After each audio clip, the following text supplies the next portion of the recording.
Good morning. My name is Pablo Jimenez. I come from the Fulbright Commission, the Australian-American Fulbright Commission. I want to present to you information about the Fulbright scholarships, the postgraduate scholarships. My job at the Commission involves working with alumni, so working with all those people who have been through the experience of being a Fulbright scholar, and after years they always keep remembering, and many times they say that this experience has changed not only their careers but also their lives. So I'm going to go through some practical aspects of the scholarships, and then we can have some question and answer, and we'll have the testimonials from some alumni as well for you. The Fulbright program has the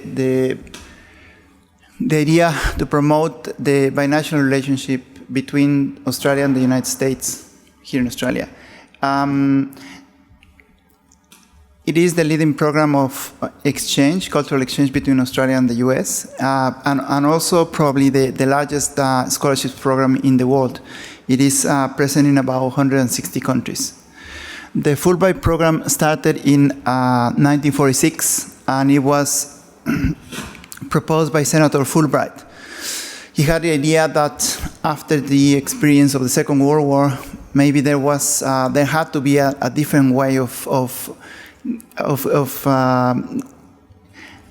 agreeing about things rather than the experience of war. So with the money that came from selling a lot of those the leftovers of weapons and with the goodwill of many people, this program started to promote cultural exchange and international exchange. We all have stereotypes about people, so it's very common. I'm not originally from Australia, I'm originally from Mexico. So you hear when you go out, I mean, if I were to meet the stereotype, I would have to have a big mustache and my sombrero and probably guitar and my tequila bottle is out there. Probably I would have a siesta after this presentation. We all have stereotypes, and people in Victoria have stereotypes about Tasmanians or about Queenslanders, and sometimes those stereotypes are funny. They just make us laugh, and people don't care about them. Sometimes the stereotypes can segregate a whole minority group in a country and just send them to a prison camp, for instance.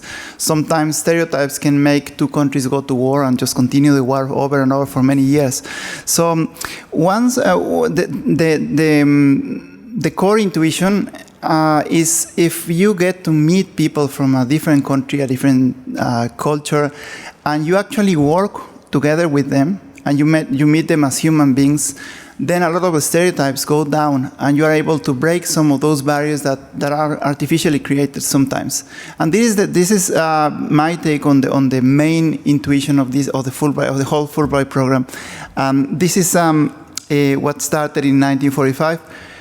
Today, there is about 360,000 alumni worldwide, so people who have received a scholarship and who are now beneficiaries of this experience.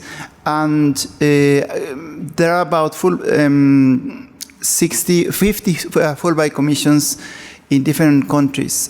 So in a country, you can have the Fulbright program, but when the particular country, the counterpart to the US, is really interested in the program, they also put some money to try to fund some of the grants, some of the scholarships.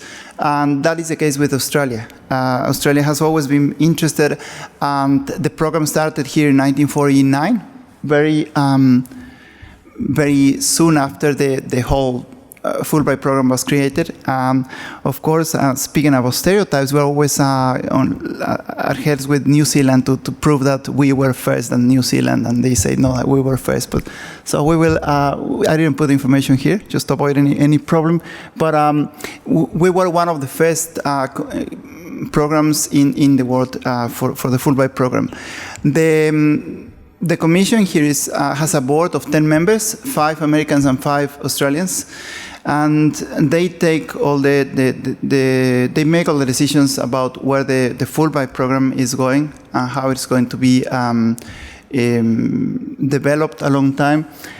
And we have a network of about 5,000 alumni, some Americans and some Australians, and they are all over the world, but mostly in Australia and the US. And they, some of them will be here today to speak to you about their experience. Some of the values that we cherish more are a passion for your field of work, whatever your field of work is, your professional or academic field. Vision for yourself and for your career. Where do you want to go? Where do you want to be in 1 year, in 5 years, in 10 years? Excellence demonstrated in your own achievements. Innovation, being able to come up with new ideas for all problems. The capacity to create and to promote linkages and partnerships. And ambassadorial skills, which are a certain kind of leadership. The ambassadorial skills to be able to speak with different people, to step aside and being able to get a different frame of mind when you're speaking with people who are not exactly like you. To being able to be open to different cultural settings, and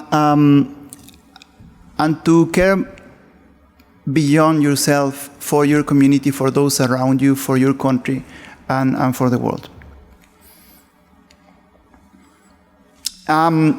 If you don't get all the information at once here, remember we have everything on our website.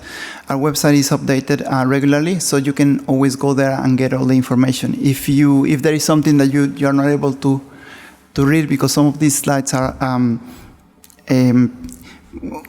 very well populated here. So a typical scholarship, a Fulbright scholarship, has a monthly allowance, and that allows you to pay for those living expenses that usually, even if you get a scholarship and you get a fee waiver or a scholarship for the tuition fee, sometimes you need, always you need some money to live as well when you're in the country.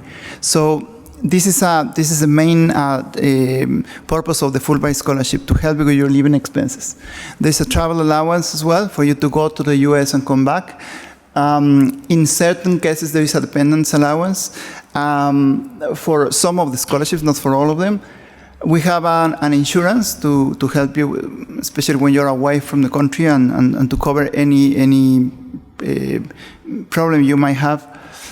We have an orientation program where we get all the scholars from the US and from Australia together, and we introduce them to the Fulbright program. We give them some practical advice about visas, about living in the other country, about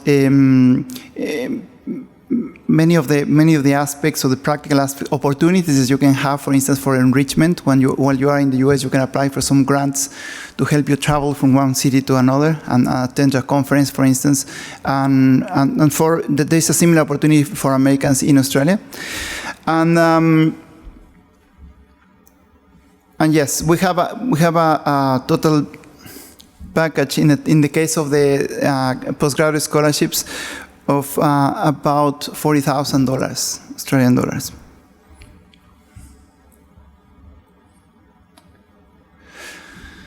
This is an example of some of the scholarships that we have. We have some in the postgraduate category. Some of them are state scholarships, which is a scholarship sponsored by a particular state, the government or the universities in that state, and they sponsor you, and you should have a special aim to help that state, to bring the benefits of your scholarship back to the state when you finish your scholarship. There is an indigenous scholarship. So to go back for the state one, so we have a Victoria one. There's a Victoria State scholarship that you could apply for. We have an indigenous scholarship, an Anne Wexler scholarship for a master's degree, which provides you with up to $140,000.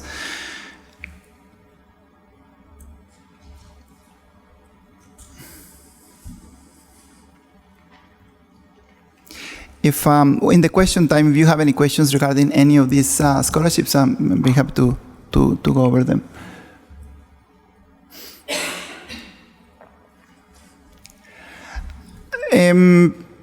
If you want to apply for 2 or 3 different kinds of scholarships for which you are eligible, you can do it. So it's if for instance you think that you fall into the category of an indigenous scholarship,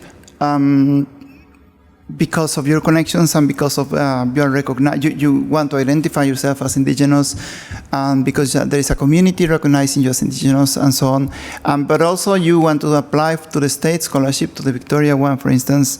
And then you also have interest in public policy and you want to apply for the Young Wexler. You can apply for as many, you just tick certain boxes, as many scholarships as you wish. That doesn't disqualify you from getting one of them. So what happens is if you are applying under several different categories, and if you are successful, the committee might say, okay, well, this person is better fitted for this particular scholarship, and they will offer you that one. So there's no problem if you think that you fall into different categories and you are interested. Just do it. We won't. The eligibility criteria. First of all, to show academic or professional excellence, depending in your field. The relevance of the program for the specific scholarship you are applying. For instance, if you are applying for a state scholarship, then you should show the relevance of your program for the state or for the particular field that you are studying. You should be able to show potential outcomes. It doesn't, sometimes at the postgraduate level, you are still studying and you still don't have a long run in your professional experience, but you can still tell people, the people who are going to assess you in the selection panels, this is what that I expect to get from this experience. These scholarships are for Australian citizens only. So if you are a resident or if you have a dual citizenship between Australia and the US, you are not eligible. If you have any dual citizenship other than Australian American, you can apply without any problems. There is no age limit. We think that excellent people can be found at every, among the people of different ages, different backgrounds, in different places, in different universities. So we're always open to find that excellence wherever it is. You have to be residing in Australia at the time of application. So that's common sense as well, just to be here while you are applying for the scholarship.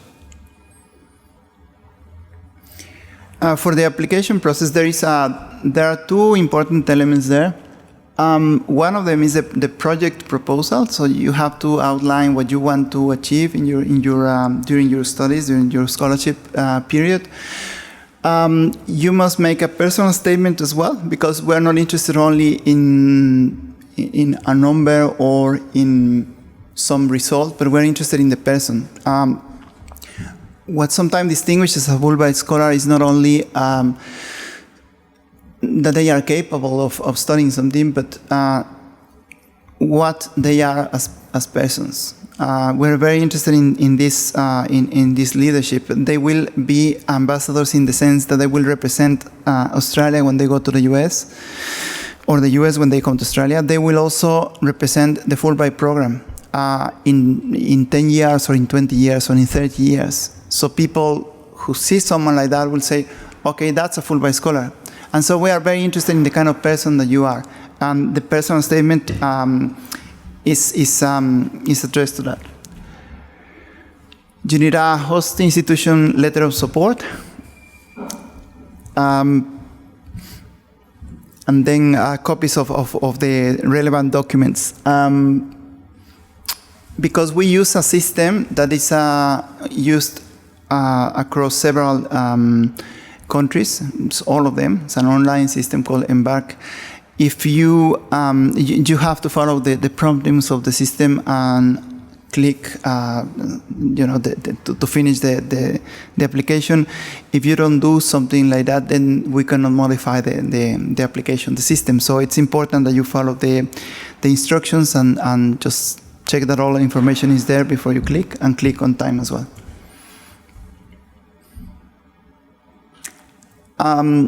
There has been the case in which you are still looking for the institution where you want to go, or you are applying to different institutions at the time that you are applying for the Fulbright Scholarship as well. So that is fine. You don't have to have completely defined the institution you are going to. Not necessarily. It helps.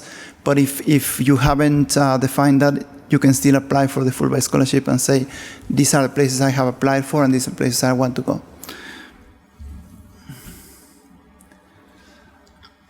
The timeline is from May to August. So now you can apply for the scholarships. In September, October, there is a meeting of the selection panels to assess your application. In December, you receive an announcement saying you have gotten the Fulbright Scholarship. Do you accept it or not? And then you have to say yes, of course. And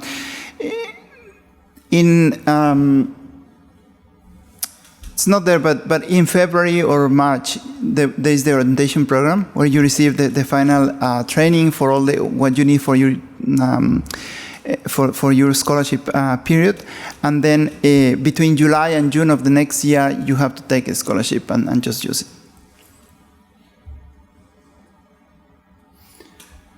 You have there the name of one of our colleagues who is in charge of the Australian scholarships, Fiona Goggins, and the address of our website as well. So you can visit our website and get all the information you need.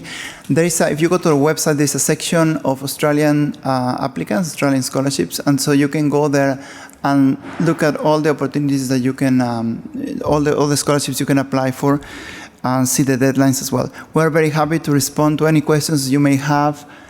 Receive your phone call.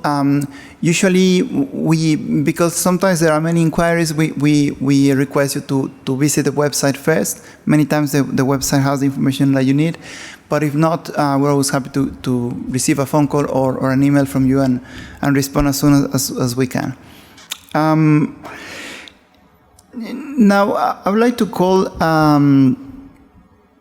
And let's see how we're going to do. I would like to come to the front and the alumni who are going to give a testimonial today. So they will introduce themselves. Could you come, Catherine?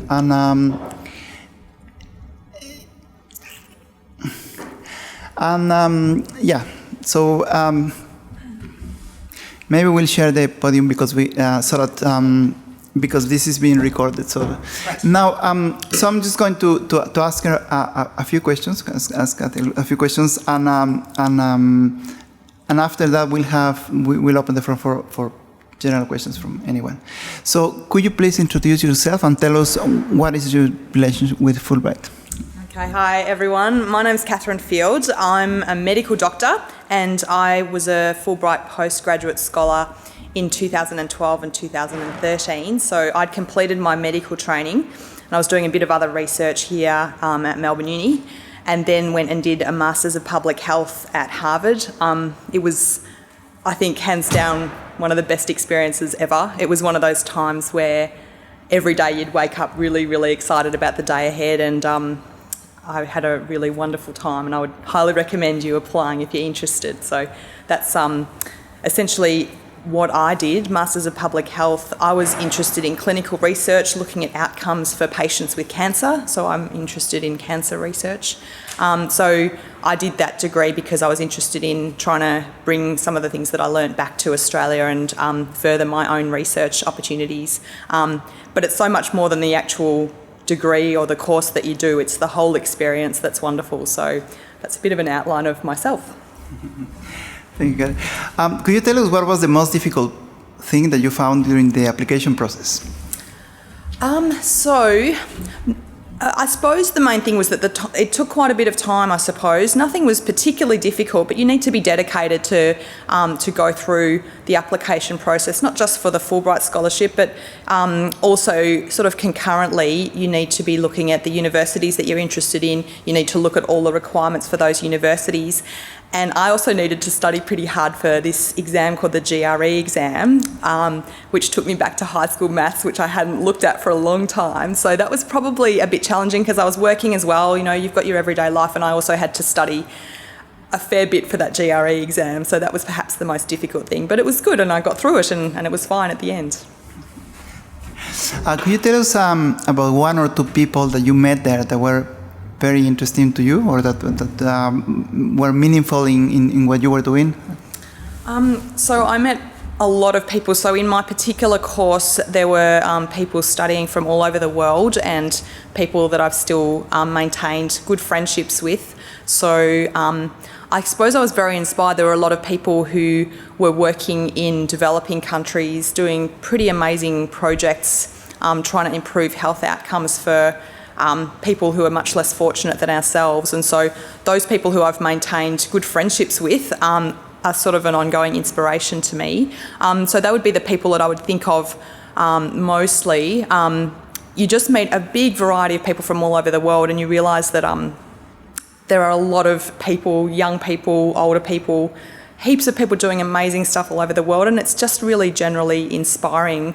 The people that you meet, not just at university, but through the Fulbright, sort of the ongoing activities that happen when you're in the US. It's just overall very, very inspiring to know that people are working really hard in a very big variety of things. That was the other thing that was great for me, that I was so medicine in some ways is very insular, and so you meet other doctors, you do medical things at work and all that sort of thing, and you do medical research, but I got the opportunity to meet a whole lot of people that are doing very, very different things from just medical sort of things, and that was a really, really good aspect of the Fulbright experience as well, to meet people who were really inspiring in what they were doing in life.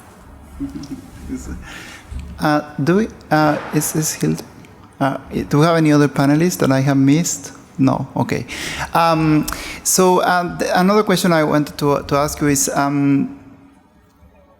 we think that Australia and the US are very similar. Did you find any cultural differences, and can you tell us some? So I guess there were a few. I had an interesting experience because I was interacting with really people from all over the world, and not just other people from the US. I found that everyone was very, very friendly. From the time that I actually was on the plane on the way over, I met a lady who was sitting next to me, and I was a bit emotional actually because I was jet lagged, but also because on the plane on the way over there was actually a soldier who had died, and his body was being brought back to his family, and this was my first, getting to America with this. The plane landed in Boston, and the family were there to meet the soldier, and it was really emotional, and I was quite emotional about it all, as you can understand. And this lady that was sitting next to me kind of comforted me, and we became really close. And she actually took us shopping because we didn't have a car. She took us. This was a lady from Boston. She took time to take us shopping, to get all the things that we needed to set up our apartment and everything. She took a whole lot of time out of her own life for someone that she just met on the plane, and I thought that was quite amazing. So you sort of talk to people and you get to know them, and they will do amazing things for you. And in terms of cultural differences, I don't know. I'm trying to imagine that happening often in Australia. Like, I really found that people were so welcoming, so interested. They liked my accent, and that kind of opened doors as well. So, I had a really great experience along those lines. Okay. Catherine, one day you may have been in a room like this, somewhere hearing about Fulbright, or maybe surfing on the net. How did you learn about Fulbright, and what made you apply? So I actually had a friend. The way that I heard about it was that I had a friend who'd applied and been successful for a Fulbright Scholarship. And I thought, oh, look, that's never going to be able to happen to me. This guy was pretty amazing. And I thought, oh, wow, But my attitude in life is that if you don't ever try something, you'll never know whether you're going to be successful or not. And I thought, look, I may as well find out more about this. It would be a wonderful experience. I can't imagine it ever happening to me, but why don't I try? And I was successful. And so that's how I heard about it. But I really, at the time, sitting in an audience like this, I would have never thought that could actually happen to me, and it did. I never thought that I would actually go to Harvard University, and I did. And these things that you dream of, you can actually achieve, but you have to actually go for it to be able to know if you can. So that would be my little bit of advice. If you're thinking about it, it's absolutely worthwhile. Catherine, there is we always tell people in these sessions that Fulbright changes lives, and that this will be an impact in their life and career. Could you disprove me, or is it true for you? No, I think absolutely it was true. It was honestly one of the best times of my life, and also my husband's life as well. He sort of traipsed along with me, and it was seriously every day we would be excited about what was in store. And you don't often get that sort of experience in life to have we were there for 18 months in total, and to just absolutely love every bit of it is a pretty amazing experience. And I think I'll always carry some of that back with me as well. So it's not just what you learn. So obviously I learnt skills and things like that with my master's degree that I can use here, but it's a whole lot more than that. It's the people that you meet that you're going to be forming ongoing friendships and relationships with that you will cherish. It's also just knowing that you were actually able to achieve that gives you ongoing inspiration to continue to do that. So I think it's a whole lot more than just you go over and do a degree. In some ways that's the smallest bit of it. It's the people that you meet and the way that it inspires you to continue to live your life and to continue to aspire for ongoing experiences like that really changes you. So I would have to agree with your statement. Okay. The last question is, if you were to give just one piece of advice to these prospective applicants, what would that be? So I've probably already given it, which is if you've got any thoughts about it, I would absolutely encourage you to do it. So, I was one of those people thinking, gosh, would that ever happen to me? But it's, you can, and there's obviously lots of things that happen in life, and there are, degrees that you might be doing here. There may be, there's family that you're going to miss here. There's all of those sorts of things, but it was absolutely worthwhile for me to go. And there's never a perfect time to go overseas for a long period of time, but what you will gain from it is so much more than any sort of hardship at the start in terms of all the forms and all of that sort of thing. You'll just gain so much from the experience, and it's also something that you can be really, really proud of achieving for the rest of your life, and that takes you a long way, I think. So my big piece of advice, as I've said, is any thoughts about doing it, I would highly recommend it. It was just a wonderful time for me. Thank you, Karen. So we're going to open the floor for questions now. So if anyone has any question, I'm happy to respond. I wanted to mention as well, we have Brenda Cherenchenko over there. She's a Fulbright ambassador. Fulbright ambassadors are in different parts of Australia and the US, and they are mostly alumni, and they help us to represent Fulbright. So she has been in panels as well, in selection panels. So if I really start to drown here with the questions, I will ask for help. Anyway, so do you have any questions? Yeah. Sorry, I will repeat the question or summarize the question for the people who are not present in this room. So don't worry if I'm trying to repeat, and I hope I repeat everything. I summarize it well. So in one of your slides, you mentioned about general scholarship with it's non-sponsored scholarship. Can you tell us more about that? About the general scholarship? So that's so we have some scholarships that are sponsored and that are dedicated, so to speak, to specific field. So we have a scholarship, for instance, the Anwexel scholarship is in public policy and is for a specific kind of study. But the general scholarship is open to any discipline. And so if you apply to the general category of a postgraduate scholarship, you are not, you don't have a specific commitment with the state, and you don't have a specific commitment with any sponsor. And so that is the idea of that scholarship, that some people do not fit into a specific category, and yeah. So that, but the more or less the characteristics, the features are the same. $40,000 more or less in value. You receive a monthly stipend, and you receive all the support. In Australia and in the US as well, when you get there are two organizations that will be helping you to find opportunities of conferences and so on. Is that what you were asking? Yeah. Okay.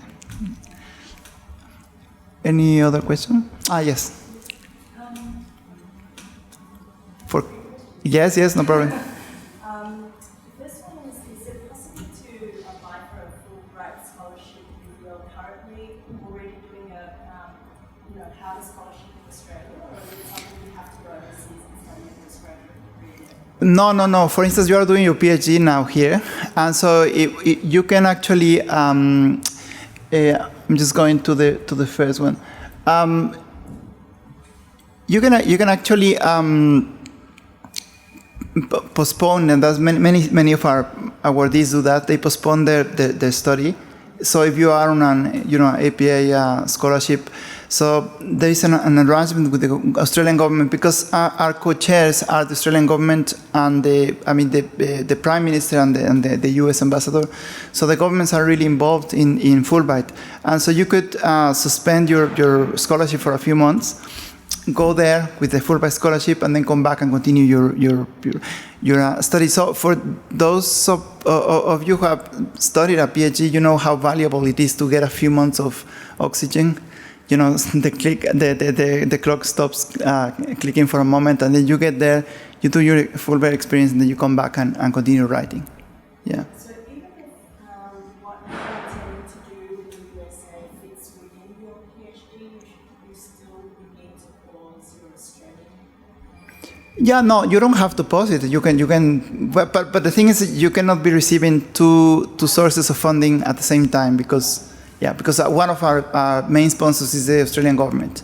But so yeah. And the third question? If you wanted to be hosted by multiple organizations in the US, is that possible? Yeah, so if you want to be hosted by different organizations in the US, you could, usually you have one that is the primary one, and then from there you move to other organizations as well. So it depending on your field, but it is because that's sometimes the nature of your studies. You cannot just be in one. For some specific studies, you're going to be in one of them. You want to go to different ones, so to different institutions that have to do with your field. So it is allowed, but it's usually good if you have a main institution where you land and where you have your home institution. Yeah. Any other question? It can be for me or for Catherine as well. Yeah. Just to clarify for the key aspects of the application, the letter of invitation you had up there. You mentioned you can still just be kind of organising or getting that writing at the time. Is that right? So it's like it'd be nice to have the invitation, but doesn't necessarily be set in stone. Yes, so it is. So the ideal thing is that you have an institution that you want to go to. They want you to go there. It's not only that they will tolerate you with a desk there, but they're actually interested in your project and in you as a person.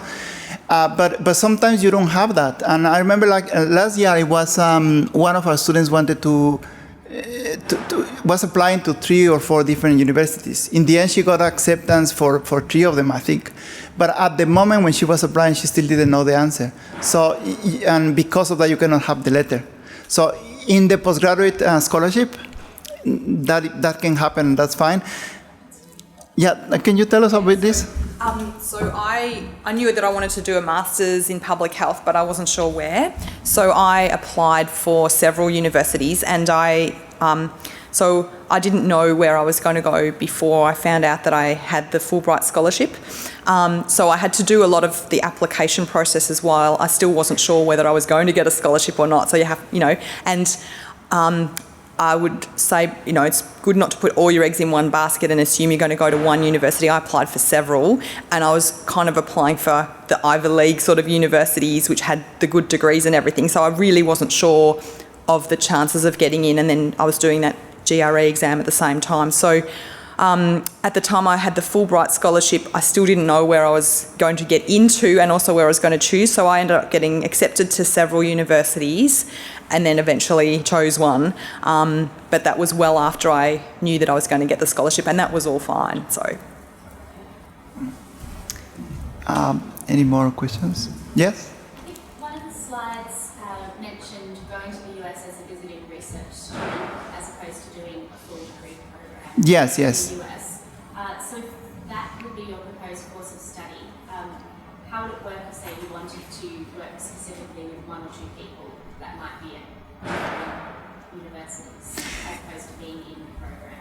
Okay, so your question is, so you're asking if you are going as a visiting student over there, but you want to work with people not only in one university but also in other universities because of your project, or for instance, you are writing your PhD thesis and two or three of the people you are basing your developments on are in different universities. So the ideal thing is that you have a host university, someone where you are based, and then you can go to the other universities to visit. If they are really far away, you may apply for a grant. We have the Schwartz grants in the US, and those grants allow you to go for certain events or to different places in the US, and they fund your trip in the US. So yeah, that would be the way to go. And yes, it is mostly for a visiting student researcher because. So far, we don't fund, except for the masters in public policy, we don't fund full degrees in the US. For instance, for a PhD, you need at least 5 years in the US, average. And so we don't have enough funding to get someone to study there for the whole time. So usually we just support you for 8 to 10 months. And because of that, it's ideal that you go as a visitor rather than as a student. Mm-hmm. Yes, Brent? I was just going to add that if you know who those three people are, and you've got your base less than 100%, then getting a letter of support from each of them would be really helpful. Yeah, so Brent is saying that if you are able to get a letter of support not only from the main institution that's going to receive you, but also from the other ones that you have contact with, and that's ideal. So that's good. Do you have a question? Yeah, just in reference to the GRE exams we mentioned a couple of times, so I think we could spend some time explaining that, and is it something we need to see prior to applying a Fulbright to the various universities? Help. So this was a little while. No, so in terms of the timing, no, I applied for the Fulbright first, and I applied for that, and then I started looking at what I had to do to get into universities, and I was like, oh, there's a whole lot more that I need to do rather than just applying for a scholarship. So it was kind of concurrent, but the Fulbright application had gone in, and then I started realising all of this other stuff. So it's well, at least from what I remember, the exam is to be able to study postgraduate degrees at a US university. And it's a combination of, there's a whole lot of maths and there's a whole lot of English. So there's funny words that there's like a top 100 list of these weird words that you'll never ever hear again that you'll have to know. And there's a lot of grammar. You have to write essays, and I did this in Australia, so you don't have to go to America. You have to, I think, pay some money to do it. There's a lot of books that you can buy that will give you sort of preparation for the GRE. So, and you just have to put a little bit of time into it if you don't know maths in particular very well, and you just learn the top 100 bizarre exotic words in English. Well, that's a bit more than that. There's actually, you have to understand how the words fit into a sentence and interpret them, and it ends up being a 4 or 5 hour exam that you sit. I sat it in Melbourne. It's in sort of a protected environment. You have an invigilator who makes sure you're not cheating or anything, and you're in front of a computer screen and answering this series of questions and writing essays, and it was fine in the end. I just took a bit of time, probably about 4 weeks of fairly intensive study after work, like I would work as well, but really 4 weeks of using these books that really give you a good overview of what you need to learn. So yes, and that was after I'd applied, but before I knew about whether I had been accepted. So that was the sort of timeline for that. And I think everyone that I knew had done this GRE exam who had been from outside America coming in to do the degree that I did. But definitely, this may be for some in some cases. Certainly, the GRE is not a requirement for the Fulbright Scholarship. So sometimes for some courses you need to do it, but it doesn't mean that it's part of our process.